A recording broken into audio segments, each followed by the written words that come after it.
La Polizia di Stato ha dato esecuzione a un fermo di indizio di delitto emesso dalla Procura della Repubblica di Agrigento nei confronti di due soggetti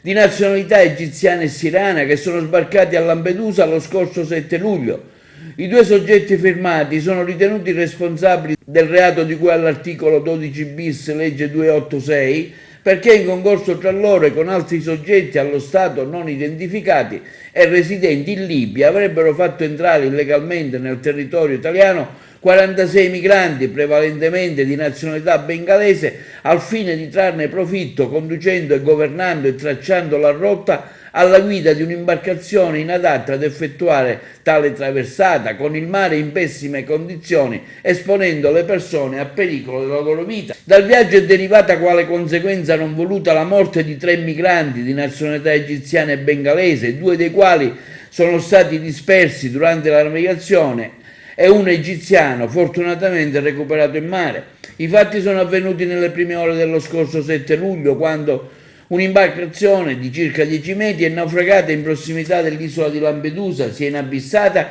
dopo l'urto con la scogliera e ben 43 migranti sono stati soccorsi sulle coste dell'isola, mentre 3 di loro hanno perso la vita. L'attività di indagine condotta presso l'hotspot di Lampedusa dai poliziotti della squadra mobile di Agrigento, del servizio operativo della Sisco di Palermo, ha così consentito di ricostruire le fasi della traversata in mare dalle coste libiche a quelle italiane, acquisendo dei gravi elementi indiziari a carico dei due fermati. Nelle fasi della partenza avrebbero curato le operazioni di imbarco dei migranti, l'ordine all'interno della stessa, si sarebbero occupati durante la traversata delle condizioni della barca e del rifornimento dei motori fino all'arrivo all'isola di Lampedusa. Gli indagati sono stati immediatamente associati in carcere in attesa dell'udienza di convalida.